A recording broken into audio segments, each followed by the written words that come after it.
Sustainable development. Discussions between the two leaders focused on key priorities such as trade expansion, investment promotion, and development cooperation. Both sides reaffirmed their commitment to aligning the Belt and Road Initiative with Kenya's national development agenda. In a significant step towards deepening bilateral ties, Kenya-China relations were elevated to a comprehensive strategic partnership in the new era and marked by the signing of 20 MOUs and other frameworks of cooperation.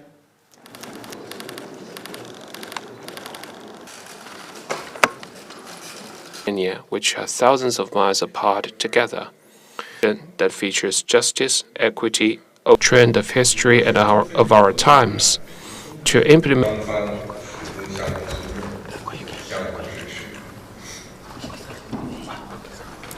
eco-friendliness, peace and security. Global South. Thank you. That concludes my opening remarks. In friendship and shared progress. As such, this visit is to aligning on Kenya's political and socio-economic priorities. So immensely grateful for China's timely humanitarian support.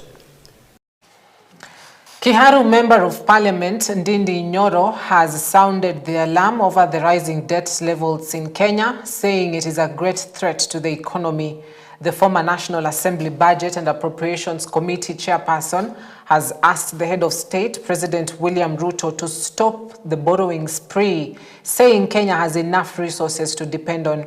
His sentiments come on the backdrop of President William Ruto's trip to China, Kenya's largest lender, as he inks deal worth more than 100 billion Kenyan shillings. Kenya, we must be very prudent in the management of our debt. Whether we like it or not, that is a very great threat that we face as an economy. Ukiangalia fedha ambazo tunakopa kama nchi, I believe there is another better way we can manage our public resources bila kuongezea Wakenya hapo beleni madeni kubwa. Na tukisema hayo, tunasema pia tukioffer solutions. And I gave the other day, instead of borrowing money that we are borrowing, for example, and these are things that I used to say even when I was serving in the previous position. If you check in all the Hansards in Parliament, I always used to raise these issues. Government assets exist to make money for the government. They do not exist as jewels. Zile assets ambazo serikali iko nazo, zingine hata hakuna fedha iliwekwa hapo. Government stake, for example, in Safaricom is more than or going to 300 billion Kenya shillings. It was more before. If we value an asset like Safaricom very well, the government can easily get the monies that we are borrowing externally by selling just a proportion of Safaricom as an institution. And the government can still continue influencing the decision in Safaricom through the regulators. Na kwa hivyo tuangalie other ways that we can raise resources za nchi. Kwa sababu tukiendelea na mwenendo wa kukopa sana, wale watabeba mzigo ni wale wanakuja hapo beleni. Na pia wale wako watakuwa na threat ya kwamba tukiweka mzigo ambayo italeta shida, ya kwamba hata Kenya haiwezi lipa hiyo kodi. The effects are catastrophic. Principal Secretary of the Ministry of Interior and National Administration, Raymond Omolo, has announced that the government will be appealing the High Court ruling that declared the Police Reforms Task Force chaired by former Chief Justice David Maraga unconstitutional. The Maraga Task Force proposed over 500 police reforms focusing on improving welfare, salaries, housing and training and modernizing security operations, but was declared unconstitutional. While maintaining that they respect the ruling, Omolo revealed that they will be seeking an appeal since they have streamlined some of the recommendations that had been issued by the court. Court decision challenged the constitution of the task force, but it primarily focused on the role of the National Police Service Commission. And out of the 271 recommendations that came, 16 of those recommendations are the ones that were actually challenged. What we have agreed on is that We respect the decision of the court, and more so insofar as those 16 recommendations are concerned, and we will be pursuing redress through the court process to address those 16 recommendations. And what it means that out of the 571 recommendations, the rest of the other recommendations, we will continue with their implementation. The Cabinet is set to consider the report by the Presidential Task Force on Review of Laws Governing Religious Organizations in Kenya. Interior Cabinet Secretary Kipchumba Murkomen has said, and he revealed that a Cabinet committee is seized of the report of the task force chaired by Reverend Mutava Musyimi, which recommended reforms to curb religious extremism. He was reacting to the Migori incident where 2 congregants died and 57 were rescued from a church after they refused to be treated at a local hospital. Murkomen also lauded the swift action by security officers in Migori County to rein in a church believed to be engaging in doctrines contrary to the Constitution. Court decision challenged the constitution of the task force, but it primarily dini bandia ambayo wana itikadi ambayo haiambatani na katiba na haiambatani na sheria ya Kenya.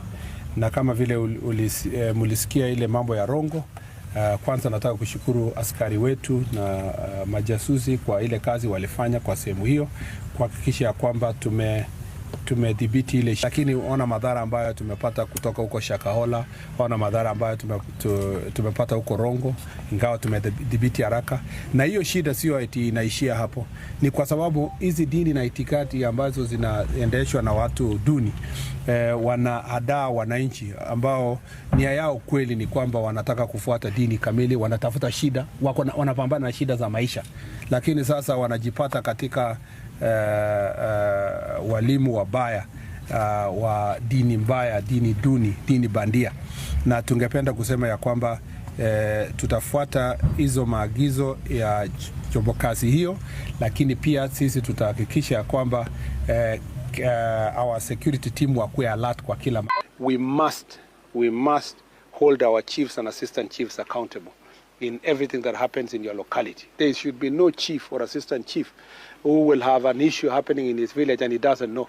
He must be aware, or she must be aware of what's happening in their surrounding. And we want to make sure that these issues are going to be sorted at the local level. And that's why when we are saying we are strengthening national administration, we are strengthening it to make sure that it is responsive to the security needs of the people and service delivery to the grassroots. Speaker of the National Assembly Moses Wetangula will fly out this evening to represent Kenya at the funeral of Pope Francis, set for Saturday, April 26th at the St. Peter's Square in the Vatican. Wetangula paid tribute to the late pontiff's legacy as he led fellow lawmakers in offering condolences to the Apostolic Nunciature in Nairobi. Former Prime Minister Raila Odinga also joined the delegation and echoed the sentiments by the Speaker. Enumerated here a number of inconsistencies. Moses has already said, with the first Pope from the global South, and he exemplified the spirit of hope, of reconciliation, and of compassion. Wherever he went. When he came here, he was a very simple person. And he met and talked with people of all walks of life. He was a very charitable person. And he has traveled the length and the breadth of the world, like any other pope before him. He's been to Africa, several parts of Africa, to Asia, of course to South America and Europe generally. And each time there is trouble or problems anywhere in the world, he has been a voice of reason. Pope Francis touched many people. We paid tribute to him in the house, observed a minute's silence, and in my communication I quoted one of his very profound statements, that the world is like a public hospital that heals wounds, that warms hearts, that he stood for building bridges between people and communities and not barricading walls around people. And Former Migori County Governor Okoth Obado has told the High Court trying him for the murder of Rongo University student Sharon Otieno that he had promised to fully support as she was expectant with his child. Rejecting the prosecution's theory that he killed Sharon because she was expectant, Obado, who was in the dock for the second day on Thursday, rejected the prosecution's claim that he was uncomfortable with Sharon due to the pregnancy. The former county boss said he offered to spend up to 3 million shillings on Sharon and her child by buying a plot of land and building her a house in Homa Bay. The hearing is set to continue on May 19th, 2025. Enumerated here a number of inconsistencies. That was primarily my reason for developing the cold feet and terminating the relationship. And I stated that that was around February, March of 2018. For those particular reasons, I am prepared to review my decision and allow an adjournment to the date set in May. That will be the 19th to the 23rd of May 2025, when the accused 2 and accused number 3 will be expected to proceed with their respective defense cases. Now, the political landscape in Trans Nzoia is increasingly becoming turbulent as a rift deepens between allies of National Assembly Speaker Moses Wetangula and the Trans Nzoia County Governor George Natembeya. This tension played out in Sihendu, Kiminini constituency during a funeral fundraiser for the late former MCA Eric Musumba. Former Health CS Susan Nahumicha did not hold back as she took direct aim at Governor Natembeya, accusing him of fueling unnecessary political divisions in the region, despite critical sectors like health continuing to face major setbacks. Lazima tuulize. Huyu Eric alikufa akiwa barabarani kupelekwa wapi? Referral. And we have a referral hospital in Trans Nzoia. My people, maswali lazima tuulizane. Hii tawe sio dawa. Hii tawe sio vifaa vya hospitali. Hii tawe sio maji. Tafadhali, ambia Governor George Natembeya, we want the referral hospital to be functional. Ili kukiwa na mtu anataka kupeleka referral, wasipeleke Eldoret, walete wapi? Trans Nzoia County Referral Hospital. Yako ya Ukatoliko, wacha sisi tuongee mambo ya Uanglikana. Ama nimeongea mbali? Kwa hivyo wale wote ambao wanaongea mambo ya siasa, ongea siasa ya mrengo yako. Siasa ya mrengo ingine tafadhali wachana nayo. Sisi tuko hapa, Trans Nzoia ni Kenya moja, Trans Nzoia ni Kenya ndogo, tuko hapa tutaishi, na wakati ya siasa ikifika tutafuela pamoja kwa sababu chama cha Ford Kenya ni chama imara na kinarudi kuogomboa ile nafasi tuliacha. But the national government inatakana irelease pesa ikuje kwa county, kwa sababu pesa ya county ya Trans Nzoia iko juu deni almost 262 million. Tunaomba tu kwa heshima, wewe ukikuwa huko muweze kutetea counties siweze kupata pesa waweze kununua. Kiambu County Governor Kimani WAMATANGI now says he will not be cowed by intimidation tactics from his political detractors. Days after the Ethics and Anti-Corruption Commission EACC launched a probe into alleged fraudulent deals worth 1.5 billion shillings in the county. WAMATANGI dismissed reports linking his administration to financial irregularities, stating that he remains committed to transparency and accountability. WAMATANGI's remarks comes a few days after the EACC initiated an inquiry into procurement procedures and expenditure within Kiambu County. Kuna chuki, akae na chuki yake. Ule mtu anapenda WAMATANGI, asimpende WAMATANGI, lakini wacha WAMATANGI, mimi kazi yangu nitafanyia watu wangu kazi. Mimi sina maneno. Ule mtu anataka siasa, afanye siasa ile mahali anataka. Hapa Kiambu hakuna siasa. Na WAMATANGI hataki siasa mwaka huu ama namna gani? Na 26 watu wa Kiambu hatutaki siasa. Tunataka siasa mwaka wa 27 ile ambapo kuna uchaguzi. Watu wanaoitu. Hilo ndio maisha, mambo simple sana. Wale viongozi wengine wanaweza fanya quota of what we are doing. Hapo ndio tunaweza inua watu wetu kutoka kwa umaskini na tuwaweke kwa hali sawa. Na vile tulikuwa tunafanya kampeni, tulikuwa tunasema mambo ya bottom up, ya kwamba tutainua yule mtu wako chini, tuhakikishe tumemuinua juu. Hii ndio manifesto ambayo tunaendelea kutimiza kama vile tulikubaliana na watu wetu. Na kwa mambo ya uongozi wa kaunti na zile siasa ambazo zinaenezwa hapa, tunaomba wabunge wetu wale wakiwa 11, kwa sababu kuna mmoja ambaye ni msafi, tunauliza wao waache na wachane na siasa zile za kutupotezea na wakati. Clinical officers in Nairobi County have commenced a strike to protest the county government's failure to implement demands including the enforcement of career guidelines, promotions and staffing issues. The officers speaking through their union representatives have vowed not to return to work until all their grievances are fully addressed. At the heart of the protests is the demand for the implementation of career guidelines developed by the Ministry of Health last year. The guidelines were agreed upon by all stakeholders in May 2024, and it outlines clear career progression of clinical officers, but it is yet to be fulfilled. Employer.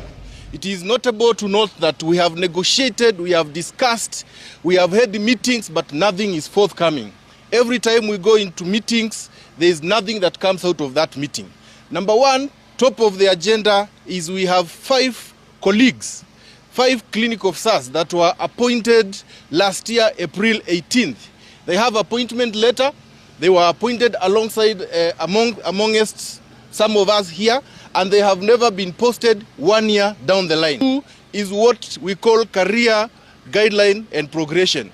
This is a policy document that dictates employment, progression, recruitment, and the career path and development for clinical officers. This guideline was done last year, May, by the Public Service Commission in consultation with all stakeholders. Kakamega County Governor Fernandez Baraza has appealed to residents engaged in mining activities and the digging of boreholes to temporarily suspend the operations until the current long rains subside.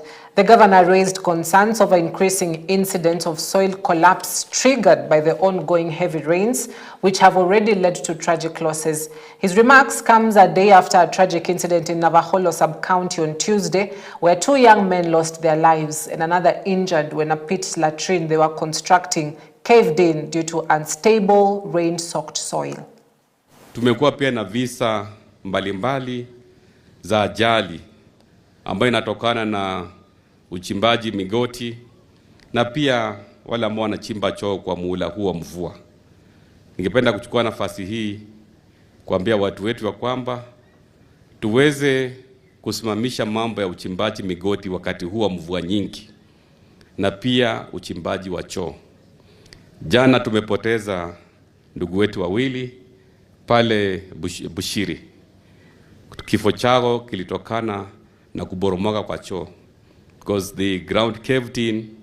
Na hiyo ni mambo ambayo we can actually zuia vitu kama hizo ili tuweze kufanya shughuli hiyo after the long rains. So my appeal kwa watu wetu, our gold miners, artisanal miners, wachimbaji choo wakati huu, wacha tusitishe kidogo ili tuweze kuzuia vifo kama zilitokea pale Bushiri jana. Na nachukua wakati huu kuambia familia ambazo zimepoteza wenzao, especially the 2 gentlemen who lost their lives, poleni sana.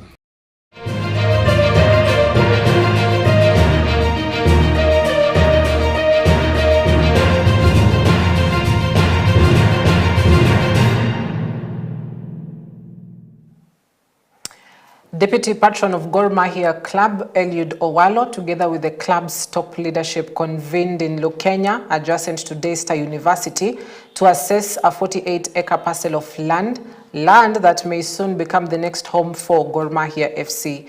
The purpose is to build a stadium and a sports complex that will not only anchor the club, but elevate its brand on the continental stage. Plans include 3 training pitches tailored for the senior team, the youth academy, and the Gor Mahia Queens. There will be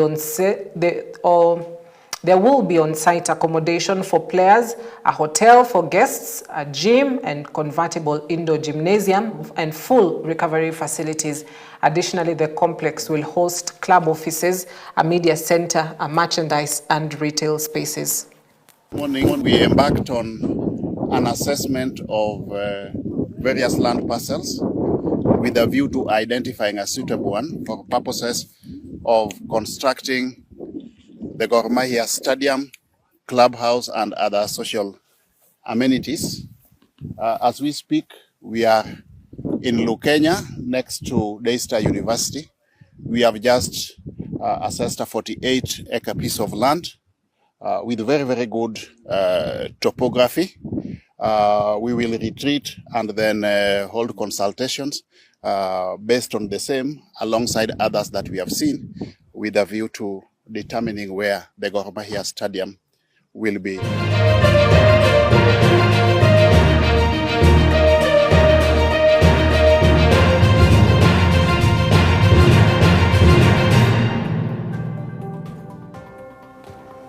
All right, if that plan comes to life for Gor Mahia, it will be such a game changer. It will be the first club in the country that has been able to achieve those levels of standards, you know, having your own stadium, 60,000 seater capacity, having 3 training grounds, having a gymnasium, having a merchandise shop. It will be such a huge mile, and we can only look forward to how that plan evolves. All right, we wrap it up at that point tonight. Thank you for watching. Our sign language interpreter is Laura Omondi. My name is Cynthia Nanjala. We wish you a lovely night ahead.